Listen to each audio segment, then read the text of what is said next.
So we're back with Valkyrie Part 2. Our Back in Time series.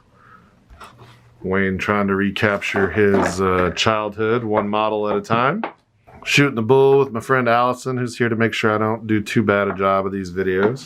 So, I think we left off last time when we finished up the upper arms, and now we're going to start working on the body and the canopy.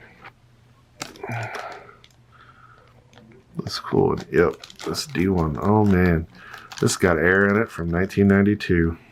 Let's let it out. You gotta inhale it. Gotta breathe in that 1992 air. It's got two little screws in here. I'm gonna leave them in this little bag, otherwise my ass is gonna lose those. Trusty God hand tools.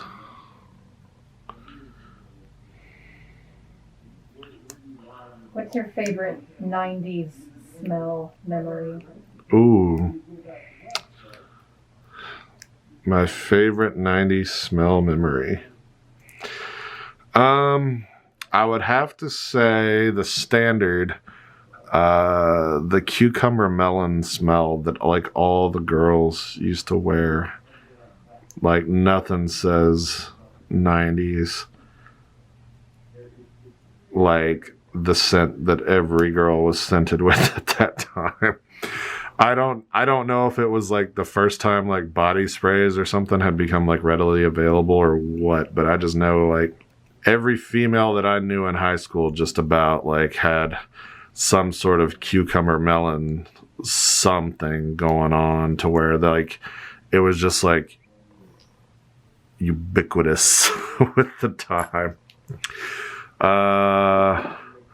Other than that, like Hope. Hope was another good smell that we had in the 90s. It was before everything turned to shit. So I miss that. I was gonna say school bus diesel fumes and blue raspberry bubble pop. Blue raspberry bubble pops, baby. Oh, yes, the school bus smell definitely was a smell that like that. Those cheap faux ass like vinyl leather seats always had like a certain smell, but like. Yeah, Hope. That's the smell I miss the most of. Boy, that was a good time. Back when the worst thing the president did was like have an affair. All right, I think that's the one we needed.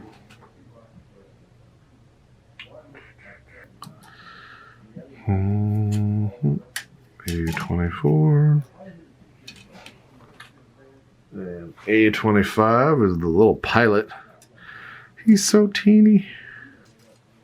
I think I should paint him before I put him in this cockpit. So we might do next week's video before I like really like secure him in here of me painting this little dude. I mean, there ain't much to paint, but he's I feel like he deserves it. You can definitely tell this is some older plastic because some of it has discolored with time. Like you look at this and this is like white, and then you look at this and this is white, and there's definitely a color difference between the two sprues. Oxidation. Yeah, I read an article a while back that we're the nostalgia generation. And I mean, it's true. Because, well, everything's horrible. And you look at it, I mean, I'm an elder millennial. I'm 39. I was born in 81. So a lot of like creative people at these studios and stuff now are people that grew up with this stuff. So they're like wanting to see things that they grew up with on the big screen. Oh no, I dropped him. I think that literally went in my shoe. You got him. Tiny piece, take two. But I think there's a lot to be said about everything being out of ideas as another catalyst. Because like, how many reboots are we getting? Safe bet. People recognize the title and they're like, oh, I remember that. And then you get it, and then it either does well, which is rare, or it totally backfires because everybody's like, oh, they changed, blah, blah, blah, and it's not the same. Well, no, it's not the same. And I mean, I'm guilty of that shit because, like, I hated that new RoboCop movie that they did. If they had just called it, like, Cyborg Cop movie, it would have been okay. But they were trying to invoke, like, that whole Paul Verhoeven RoboCop feel, and they missed, like, completely. Like, I mean, they didn't just miss, they missed. I was watching Birds of Prey, rewatching it the other day, and it's like, did this have to be connected to DC? Yeah. Would this have worked as its own movie with original characters better? Right, and it's like you can see the evolution or the de-evolution of things when they clearly take a movie and just insert characters that are known just for that name recognition. I mean, we had this conversation the other day. We were talking about this is watching that series, The Movies That Made Us, on Netflix, which I find very interesting. Watching about Die Hard and Ghostbusters and stuff, like those is really cool. But then you get to, like, movies like Die Hard 3, which is not at all a Die Hard movie. And originally it was titled, oh shoot, what was the title name? I think it was called Simon Says, was the original idea for what became Die Hard 3. And then they decided, they're like, you know, we got Bruce Willis here. It calls for a cop. Let's just make it John McClane from the Die Hard movies. And we got Samuel L. Jackson in it. And we'll just call it Die Hard 3. Because if you look at that movie, it's not a Die Hard movie. It's not the same style. It's not. The only similarity between the first and second Die Hard and Die Hard 3 is the name of the character and the name on the title. Because, like, it's just not. It doesn't, you know, because Die Hard turned, like, the action genre on its ear, and then everything just became a clone of it. And then, like, they do Die Hard 2, which was, it was okay. But then Die Hard 3, that movie wasn't a Die Hard movie. They literally took another movie and another idea and said, hey, let's just put John McClane in this movie. And so there's a lot of that happens. And then you have, like, when they redid Total Recall, yes, it was truer to the book, but that's fucking boring because it was true to the book in ways and it was not true to the book in other ways. But the problem was Verhoeven's movie in '90 with Schwarzenegger. It's ambiguous. You don't know if it was a dream or was this his trip to recall? Was this, and it's left purposefully ambiguous at the end because that was Verhoeven's point. You don't know. Because it's based on Philip K. Dick novel, you know, we can remember this for you wholesale. And then in the remake of it, which was visually beautiful movie, but you know he never got the implant. He never went, recall never happened. This is actually happening to him the whole movie. There's no mystery. There's no question at all that this is happening. So it removed a lot of the, like, reality stuff that we were supposed to question with the Verhoeven movie. And I think shit gets lost in translation now. But that's Wayne's rant. So we got a cool Canopy done now. I know nobody gives a shit about Wayne's opinions on movies, but Well, wait till you realize how much of a shit you don't give about Allison. Allison gonna drop some knowledge on us. I was just learning about the production history behind Hook and how one of my favorite movies. It was one of the most expensive films ever made. One of the biggest films ever made at the time. Built on the Wizard of Oz soundstage. I didn't know that. And they went over their budget. They doubled their budget and the amount of time they had planned on filming. And the movie kind of flopped. And after that, people got a lot more careful about how they would just throw money at a movie because they had big names on it, they started to realize, oh, we can fail. Yeah. People were saying this will be the next Wizard of Oz. And it really wasn't. But it was supposed to be a musical. And Spielberg still says, I wish I had just had the balls to go ahead and make it a musical instead of holding back and saying, oh, it might not work, it's too much for people. Really? Hook was supposed to be a musical? It was supposed to be a musical. Wow. I think John Williams, I'm probably getting... I know John Williams did the score for it. Yeah. And a couple songs survived, but there are like 34 deleted scenes. The original cut was like 3 or 4 hours long. Oh, wow.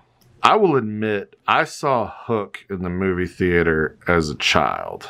I don't know when did that come out? Like 92? 92. Yeah.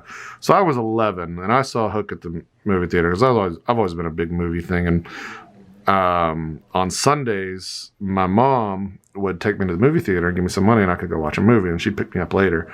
So I watched Hook and I remember as a kid being disappointed in the movie. Because I didn't get a lot of the themes and I thought it was a little bit depressing. We all remember the first movie we were disappointed in. But it was the point of that movie was that like Peter Pan had grown up and I didn't get it. I was like, where the fuck's Peter Pan? Because I used to watch that animated show, the old forget Peter Pan cartoon where they had the long Tom Cannon and like all this. It was like. I don't know that one. It was like on Fox cartoon. It was called like The Adventures of Peter Pan or something. And it came out around the same time as the movie and like it was trying to like tie in and promote, but it wasn't at all because it was like regular ass Peter Pan and like the Lost Boys and they're fucking with Captain Hook and it's, you know, it was lighthearted and then you go see Hook and it's like serious. And I remember as a kid, because, you know, I'm expecting Robin Williams, like, I don't know if that movie came out before or after Aladdin. Before. It was before Aladdin. So, like, I'm expecting, like, Good Morning Vietnam, Robin Williams, like, funny, like... He had just done the... Because this is before Mrs. Doubtfire. He'd done Dead Poet Society, and, like... I didn't watch Dead Poet Society as 11-year-old Wayne, but I remembered like my dad watching Good Morning Vietnam and watching these movies where this dude's kind of funny, acting crazy, old stand-up stuff. And then I get this movie where he's just kind of serious, and I'm like, oh man, like I don't know if I like this movie. As an adult, though, going back years later, I appreciate the fuck out of Hook. It holds up. It is one of those movies that legit holds up to this day. And like legit holds up. Boop. Put in the cockpit. I guess that holds maybe the landing gear down there. Fuck, I don't know. The problem with these kits is I'm like clueless man. Puts together Gundam kit, figures out what it's all supposed to do at the end. Oh. I'm a war game modeler. I don't know all this stuff. But it's pretty fun so far. Especially for as old as this. Oops. Boop. And now we're going to start the body for that. Oh boy, that's a lot of pieces. Now, these things say don't use glue on them, but if you know that you want a joint to kind of be reinforced, like this is spreading apart, there's nothing that says you can't use a little thin cement to like keep the parts together. But I usually don't go back and do that on anything that's mobile until I see how it goes together, just to make sure that I've got the parts right. And then I'll probably go back and reinforce some of these joints so that we don't have an issue later.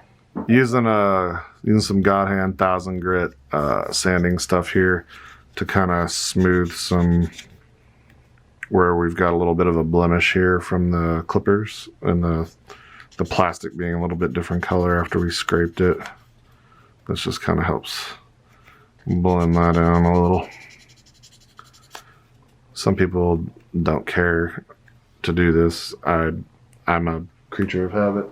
I never was the biggest fan of An American Tail, but I liked Fievel Goes West because I thought it was hilarious. Do you remember when there was a whole Universal water park built around Fievel Goes West? Yes, I do. I went there as a kid and I loved it. Me too, man. God, that'd be weird if we were there the same year. That would be. Because it had like the songs playing and like the little water stuff going on. And I liked like the, I guess is the precursor to the modern like water park kids jungle gym thing that has like all the different bullshit happening and the big dump bucket on the top. And I thought that was like amazing. That's one of the opening scenes of The Boys season 2 is the Deep getting drunk and going and yelling at kids in a Sandusky water park.